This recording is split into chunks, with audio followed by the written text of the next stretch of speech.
Hey guys, what is up? It's Gibbs here with Vainglory, and today we're going to be going over these 1.16 patch notes real quick. First up, we have Alpha, the new hero. She is coming out. She is considered a warrior on the Halcyon Fold, primarily in the jungle, and she is going to be the Alpha Early Access, so you can get her with Ice only the first 7 days. And onto her abilities. So her passive is pretty much infinite reboot. She dies and then comes back to life. So instead of having energy, she has this little silver bar underneath her health bar. When that's full, that means her passive is active. Like it's available. So when she dies, she's actually just going to sort of lay there for a bit. And then she's going to actually revive back to where she was. And her A ability is really cool. It's a huge gap closer. Like the range on it's really big, and she pretty much dashes to the top, dashes behind her target and does a lot of damage. And her B ability, Core Charge, so she leaps to a target and she just like hits them, and the cooldown on it is reduced by her attack speed. And the only thing to really keep in mind is the core overload right here. So she loses a percentage of her current health every second when she's overloaded, but also increases the damage of subsequent core charges. So the more she hits, the more health she's going to lose, but the more damage she's going to do. So kind of you need to balance that part out. And then her ultimate, man, she's going to gain this shield. She's going to lose all her health. She's going to gain all this shield, and it scales hugely with CP. And she's going to gain a burst of movement speed, and then it's going to decay, and she's going to get slow. So you want to use it, position yourself in the team, and then she's going to explode. And she's going to fall down, and she's going to be kind of like on her passive. She's going to die, but if you don't kill her, she's going to come back to life on the Halcyon Fold without actually dying. So she will come back. There is a new game mode, Battle Royale. It's pretty much, if you know anything about League of Legends, it's pretty much ARAM. ARAM stands for all random, all mid. You're going to get a random hero, and you can't go in the jungle. Like there's walls that stop you from going in the jungle. Everybody's going to go to lane. Pretty much just average math, the match is 7 to 10 minutes. And yeah, all this is like the technical details. If you want to check it out, I'll put the patch notes in the description. And draft mode for all, so everybody's getting draft mode. New hero skins, look at this. Tier 1, Tier 2, Tier 3 Fortress all coming out. It looks pretty dope. It looks pretty dope to me.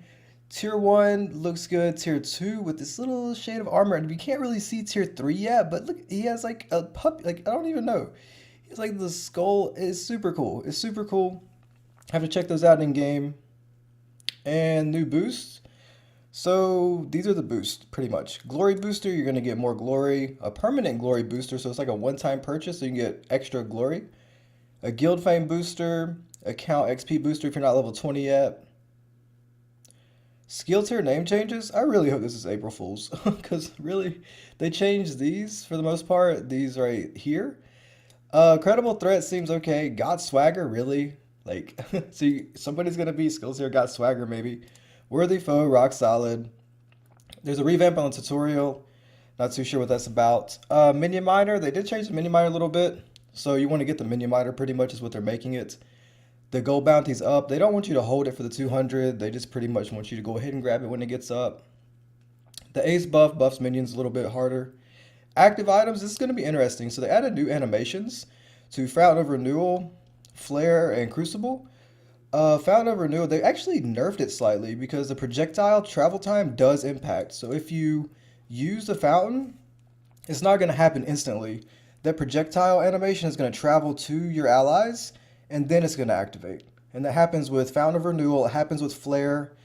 The projectile time does impact, but for Crucible, it does not impact. So if you have the reflex blocks, like you have the reflexes for the reflex block on the Crucible, it is still going to work. I think the animation is just going to arrive a little slower, but it will be there.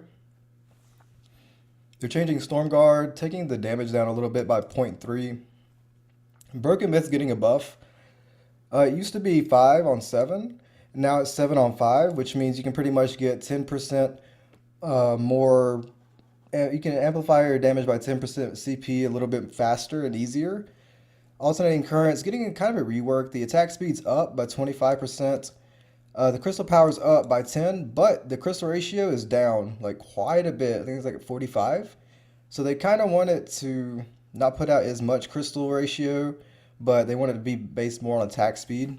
So we'll see. I can definitely see that on Vox, but in a different kind of build.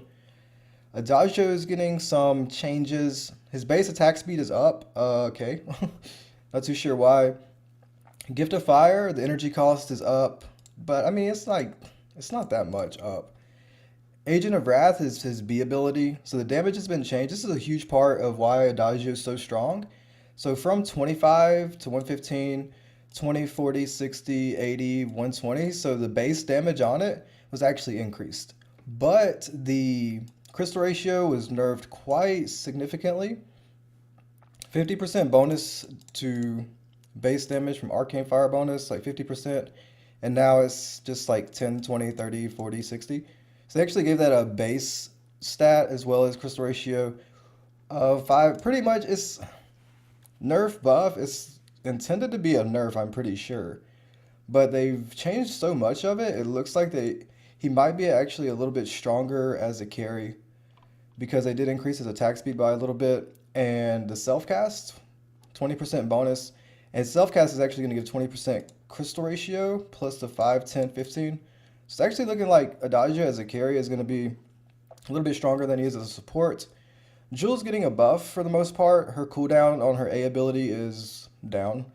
22. I mean, it's down like not too much, but hey, with like 20 seconds, that's a lot for a mobility ability. Thunderstrike, the cooldown is down to 3 seconds at all ranks, which is, that's pretty good, but the energy cost is kind of coming up a little bit. It's actually coming up 5 at rank 1, so you don't want to spam too much, just want to kind of keep your eye on it, but late game when you max it, it's actually going to cost less. Big red button, the damage is actually coming way up from 1950 at max to 2200, but they're nerfing the crystal ratio pretty hard. So they don't want Crystal Jewel running around two-shotting everybody again. Celeste is getting kind of, like, she's getting changed in a way I didn't expect. Her base attack speed, so her attack speed is down by, like, I don't know, a little bit, 11% in max. Her crystal ratio is coming up. Her heroic perk, it applies, or it used to apply 50% of her crystal damage. Her auto attacks dealt that. And with the changes to alternating current getting more attack speed, and they're buffing the crystal ratio on her passive by 25%, it's going to be interesting to see how that plays out. Because I can't remember, let me see. They nerfed her attack speed by 11%. I'm pretty sure they increased the attack speed on alternating current more than that. But we'll see if we get some AC Celeste out there. Her Heliogenesis, the star duration is actually up by a second, which is it may not seem like much, but it actually probably will be a strong buff on that part. Finn, his quibble is getting moved to 3 meters solid, which means you won't be missing as many, hopefully. The crystal ratio is down. I mean, the thing was hitting hard. The slow stun is up by 0.1 seconds. Rona's getting quite a bit of changes here. So her basic attack ratio is coming back up to 80%. Into the Fray now properly grants Blood Rage. So when you use your A ability, it's going to give you 20 Blood Rage per hero hit. Her regular blood Rage gains from her basic attacks are actually down. So you're not going to gain as much from the basic attacks. What Blood Rage is like her so-called energy that they call Blood Rage. She uses it for her B ability and her ultimate. It's pretty much how to get the Blood Rage. Like, a lot of Rona is trying to get that Blood Rage. The Foe Splitter, they pretty much just like buffed it, but they nerfed it. They've nerfed the crystal ratio on it from 120 to 100, but they kind of buffed the base damage on it. And the second cast drains all of the Blood Rage and deals up to double damage based on percentage of Blood Rage drained. So Rona, she might actually be a lot more viable. We just have to see how the Blood Rage gains are. They fixed the bug on Fortress where his wolves are taking more than 3 hits. Blackfeather, the hitbox on his ultimate is reduced to match his body width, which he's a skinny little lad. Charge time is up from 30 to 40, 25, 30, but at max is about the same. Probably still won't max it out for the cooldown reduction because Blackfeather is as strong as is. Ringo's getting like a small nerf. His attack speed boost is down by 10% at all ranks. Taka, they fixed the bug where his B ability, the box, would end early. If he was also basic attacking, the reflex block, actually, this is huge. Reflex block prevents Taka from getting knocked out of stealth. Which, I mean, if you can stay in your box, reflex block, then you're going to stay in your box and they can't see you. I don't know if that actually applies to flares. It doesn't really. I don't know. We'll see. It's evident. I mean, according to this, like flares won't reveal Taka, but it says knocked out of stealth, so flares will probably still reveal Taka, because yeah, they don't want him to get knocked out by like AOE, jewel jumps and stuff. The energy cost on his B ability is down. 45, yes, down. Petal, don't get too excited. They just fixed a bug on Petal, where her minions were getting destroyed by AoE. So Glaive's kit's actually getting quite interesting. Is I want to say it's a pretty good buff. The cooldown on his afterburn is getting reduced, and that's huge. In the early game, that his afterburn is so crucial, and it's actually getting reduced to by 3 seconds, but at max it's still 10 seconds. His B ability energy cost is down. They pretty much just rounded these numbers and then took away 4 at the end. Bloodsong, the lifesteal's actually coming up quite a bit, 0.75 to 0.9 per stack, and you multiply that by 20 stacks, and he gains full stacks whenever he dies, so you can just come back and still have 20 stacks. Alright, Cruel, everybody know Cruel's strong right now. Base weapon damage is down, so yeah. Level 1, his base damage, weapon damage is still the same, but when you max it out, he's going to lose 14. Alright, I can understand that kind of, sort of. I've just been running CP Cruel. Barrier changed. His barrier actually got nerfed really hard if you max out his A ability. So if you max out his A ability, it goes from 600 to 350. And it takes effect at rank 2 from 200 to 150, 300 to 200, 400 to 250.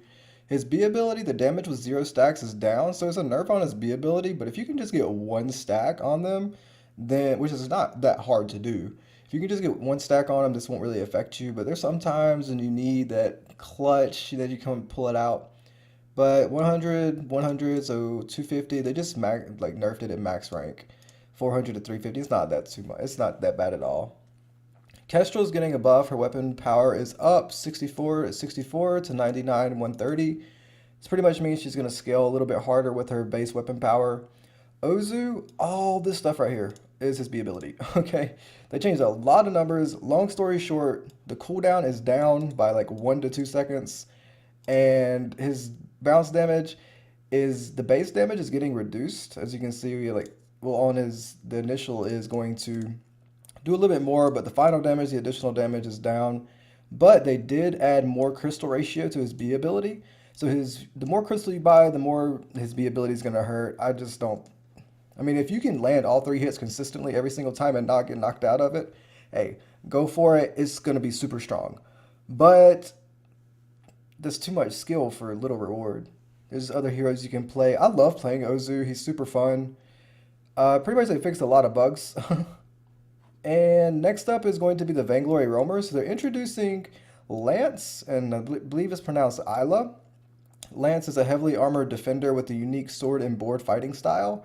So he's pretty much going to be your sword and board fighting style. He's going to have a shield, he's going to have a sword, he's going to be a support. The next up is Isla, and she's pretty much a magician mage. She's going to bring magic to support her allies, kind of like a Dajio it sounds like, but I'm sure they're going to make her super freaking cool. And so yeah, here are the bug fixes right here. You can look over those. Let me know what you guys think about this patch in the comments below, and I will see you in the next video. Locating potato.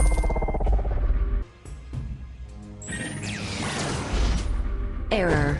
Tap OK to continue.